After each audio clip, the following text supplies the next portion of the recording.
ini aku akan bikin paranormal experience. Jadi ini adalah pengalaman pribadi aku. Aku punya beberapa cerita. Ini pengalaman ya, pengalaman pribadi aku. Yang pertama, waktu itu aku lagi magang di rumah sakit, di salah satu rumah sakit di kotaku. Jadi dulu aku itu sempat kuliah di bagian keperawatan, dan itu udah semester 7 mau masuk ke 8, tapi ternyata aku lagi sakit parah dan mama aku nggak izinin aku untuk nerusin kuliahku. Jadi aku berhenti kuliah. Tapi sebelum itu aku udah magang di beberapa tempat rumah sakit dan di puskesmas. Tapi di salah satu rumah sakit ini memang banyak cerita yang ibarat kata nggak masuk di akal gitu.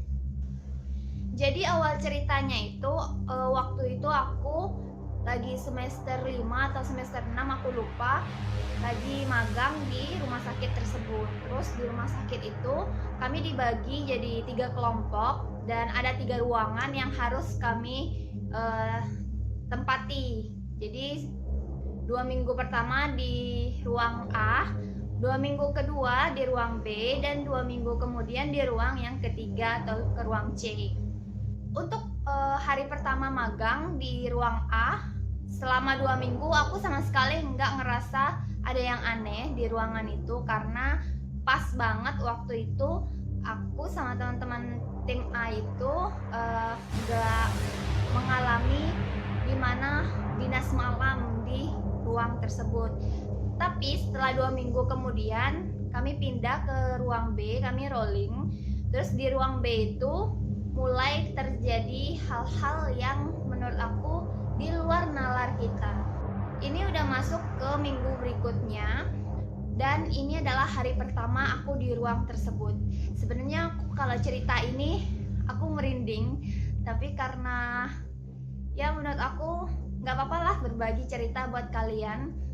Jadi di ruang itu ya tetap di tim yang sama, aku sama teman-teman aku dibagi, tapi ada dinas pagi, dinas sore, dan dinas malam. Sedangkan aku waktu itu hari pertama di ruang itu dapatnya dinas malam. Jadi aku sama teman aku aja yang dinas malam waktu itu.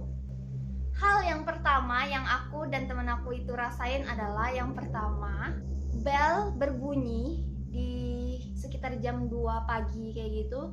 Bel itu bunyi, dan itu di ruang bangsal. Di ruang bangsal itu ada kayak 5 atau 6 bed untuk pasien.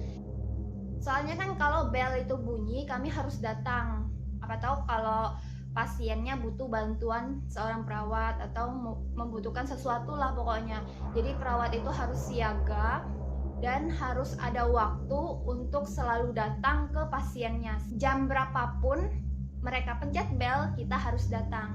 Dan waktu itu kami kan dinas malam, jadi jam 9 malam baru dinas, dan sampai jam 7 pagi kami baru pulang. Dan waktu itu jam tepat banget jam 2:07 kalau nggak salah, 7 menit, aku sama temen aku denger bunyi bel di bangsal. Sedangkan itu adalah hari pertama kami di ruang tersebut. Jadi waktu itu kami belum catat nama pasien siapa aja, terus di ruang apa aja. Jadi waktu bel bunyi kami langsung berangkat dan kami langsung menuju ke ruang tersebut. Dan ternyata di ruang tersebut nggak ada siapa-siapa. Gimana kalau kalian ada di posisi aku waktu itu? Dinas pertama bareng teman aku hanya berdua aja, terus datang di ruangan yang kosong tapi belnya berbunyi sendiri. Dan setelah itu karena aku ngerasa kok tiba-tiba aku merinding sendiri waktu itu, aku sama teman aku saling tengok, terus kemudian langsung kabur kembali ke ruang perawatan. Terus waktu itu selang beberapa menit bel itu kembali berbunyi. Terus aku tanya sama kakaknya, "Kak, kenapa bel ini bunyi sedangkan nggak ada pasien sama sekali di situ. Terus kakaknya bilang, Dek, kalian nggak perlu khawatir. Kalau kalian tahu pasien di bangsal itu nggak ada, tapi bel berbunyi, kalian nggak perlu datang. Karena hal itu udah biasa menurut mereka. Setiap kali ada mahasiswa atau mahasiswi yang magang di situ, selalu terjadi seperti itu. Kakaknya bilang, mungkin dia mau kenalan sama kalian dan ngajak main sama kalian. Kalian lihat ini. Setiap kali aku cerita itu, aku itu merinding banget. Di pikiran aku, masa sih zaman sekarang masih ada kayak gitu? Tapi aku sama temen aku ngalamin sendiri.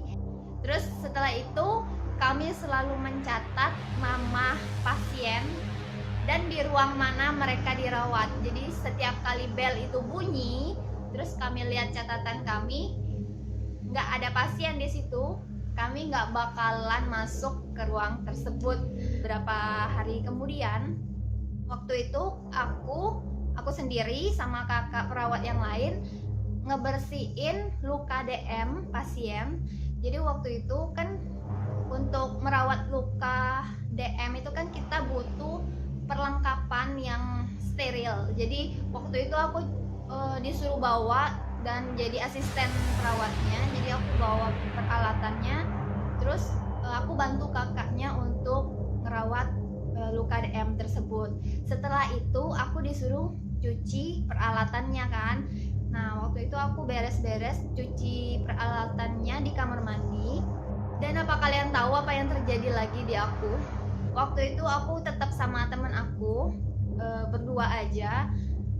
Aku lagi cuci peralatan DM tadi, dan temen aku itu ternyata lagi ngebenerin infus di ruang yang lain gitu.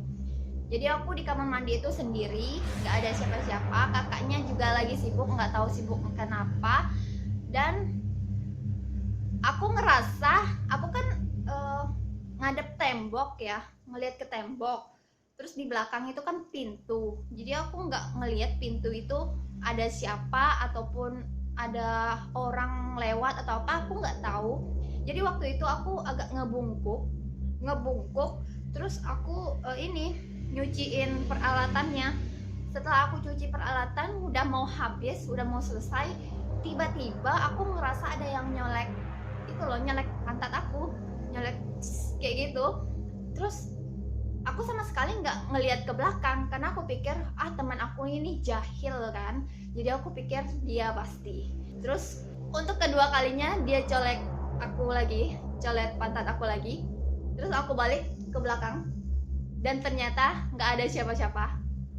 Dan aku kira masih teman aku, jadi aku biarin aja, aku selesain dulu tugas aku. Terus setelah selesai, aku itu balik lagi ke ruangan dan aku duduk. Setelah aku duduk, teman aku itu datang ngebawa botol infus sama plastik untuk ngebuang botol infusnya tadi. Aku tanya ke dia, kok kamu jahil banget sih, colek pantat aku segala, terus lari, nggak ada bukti apa-apa kan. Dia bingung, aku tanya kayak gitu. Dia bilang, kapan? Dari tadi aku itu di ruang pasien kamar sekian, aku ngebenerin infus dan ganti cairan infus di sana. Aku sama sekali nggak masuk kamar mandi. Dia bilang kayak gitu. Dan waktu itu aku langsung jantung aku bunyi, detaknya cepet banget. Aku nggak ngerti lagi itu siapa yang colek. Sedangkan kalau kakak di ruangan itu nggak mungkin sejahil itu kan. Jadi waktu itu aku berpikir positif aja, mungkin ada angin atau apa. Pokoknya aku nggak berani mikir macem-macem karena waktu itu masih di ruangan itu aku masih 1 minggu lebih untuk dinas. Kalau aku berpikir negatif, mungkin aku bakalan takut terus. Kemudian setelah 2 minggu atau 3 minggu aku lupa. Setelah itu pergantian lagi, kami ke ruang C, ruang anak tepatnya. Nah, di situ sebenarnya selama 1 minggu pertama aku sama sekali nggak mengalami hal-hal aneh di situ. Aku cuma enjoy aja ketemu anak kecil kan. Aku senang ketemu anak kecil, terus ada bayi juga di sana. Aku main, pokoknya enak kayak gitu di ruangan anak. Kita lebih banyak komunikasi sama anak-anaknya. Tapi biarpun anak-anaknya itu rewel, ya tapi enak kayak gitu. Gimana ya, rasanya suka aja gitu.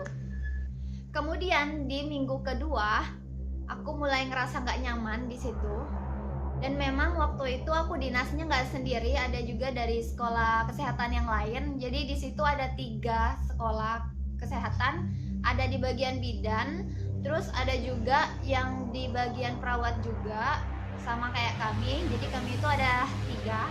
Jadi satu shift itu kira-kira ada 6 atau 7 orang di dalamnya, jadi lumayan banyak dan rame. Waktu itu aku kebelet pipis, jadi aku pengen pipis. Sebenarnya aku nggak takut di WC itu sendiri, juga aku nggak takut karena penerangannya itu lumayan bagus, jadi menurut aku nggak suram gitu. Jadi aku berani sendiri. Biasanya kalau di ruang yang sebelumnya A sama B, aku selalu minta temenin sama temen aku yang satu shift itu untuk nemenin aku ke WC. Tapi untuk di ruang anak sendiri aku ngerasa nyaman aja kayak gitu, karena ruangannya itu nggak gelap seperti yang A sama B. Jadi aku sendiri mau ke WC, dan ternyata pintunya kan ketutup. Jadi aku kira ada orang, jadi aku nunggu aja di depan kayak gini. Kemudian sekitar 2 atau 3 menit kayak gitu, aku ngeliat ada bayangan kaki orang kayak gitu. Dia kayak mau keluar dari WC tersebut, jadi aku tungguin aja. Aku ngeliat kakinya kayak bayangan, tapi bukan kaki asli kayak gitu, bukan sepatu, bukan apa, cuma kaki, bayangan kaki aja. Terus aku keluar lagi, aku tanya ke teman-teman aku, ada yang ke WC ya? Kok nggak keluar-keluar kayak gitu. Terus waktu itu kami ngitung, ini ada. Dan ternyata waktu itu lengkap 7 orang di sana. Terus kami bingung, kami nggak ke WC, mereka bilang kayak gitu. Kemudian aku bilang, oh mungkin kakak kali ke WC. Jadi aku tungguin lagi, tunggu sambil duduk di situ. Kemudian udah lumayan lama, sekitar 5 atau 10 menit kayak gitu, aku balik lagi ke WC. Terus pintunya masih ketutup, dan aku lihat bayangan itu ada lagi. Dan waktu itu aku mulai ngerasa, kok aneh sih, gak ada orang tapi kayak ada bayangan kaki yang mau keluar gitu. Dan setelah itu aku gak ke WC, aku duduk lagi sama teman-teman aku, ngobrol lagi. Kemudian ada teman aku yang bilang, kalau selesai ke WC, kata kakaknya jangan ditutup pintunya. Hah? Aku bingung, kenapa nggak ditutup pintunya? Kan kalau WC nggak ditutup pintunya, mungkin bau dari WC-nya itu kan mungkin bisa kecium gitu kan. Jadi aku ingat, oh mungkin kalau ketutup mungkin bakalan ada kayak gitu, bayangan yang aku bilang tadi. Jadi kalau mereka ke WC, mereka nggak pernah tutup pintu. Kalau udah selesai, pintunya itu tetap dibuka biar tahu ada atau enggak orang yang ada di dalam. Karena mungkin itu tadi, kalau ditutup kita bakalan ngelihat bayangan kaki yang mau keluar, atau bayangan kaki yang kayak lewat kayak gitu. Kalian pernah kan ngeliatin kalau cahayanya itu kan terang, terus lampu kan nyorot kan, dan kemudian ada kita lewat, pasti ada kan bayangan kayak gitu kan. Nah bayangannya itu kayak gitu. Terus setelah itu ya, setelah aku mendengar cerita dari temen aku, nggak boleh ditutup ini itu, dan akhirnya lagi-lagi kalau aku mau ke WC aku selalu minta ditemenin, dan aku nggak pernah tutup pintu untuk ke WC. Mungkin sebagian dari kalian udah tahu lah ya, kalau di rumah sakit itu pasti ceritanya pasti serem-serem, karena disitulah orang sakit, disitulah orang meninggal, disitulah orang sekarat. Pokoknya di rumah sakit memang terkenal kayak gitu, tapi selama kita nggak ganggu mungkin mereka juga nggak ganggu kita. Jadi menurut aku kalian tetap positive thinking aja, biarpun aku penakut, biarpun aku minta temenin juga ke WC, tapi setidaknya ya kita berpikir positif aja waktu itu, jangan negatif. Oke, sekian dulu video kali ini. Sebenarnya aku masih banyak cerita juga, tapi karena ini udah hampir 30 menit, jadi menurut aku ini udah lumayan panjang. Dan nanti kayaknya bakalan aku potong lagi biar kalian nontonnya nggak terlalu lama. Nanti kalian malah bosen. Aku bakalan potong nanti dan mungkin akan ada yang part 2. Jadi jangan lupa untuk subscribe channel aku biar kalian nggak ketinggalan cerita yang berikutnya. Gak kalah serunya kok. Dan jangan lupa juga untuk komen, like, dan share ke teman-teman kalian. Dan see you next time untuk video berikutnya. Bye!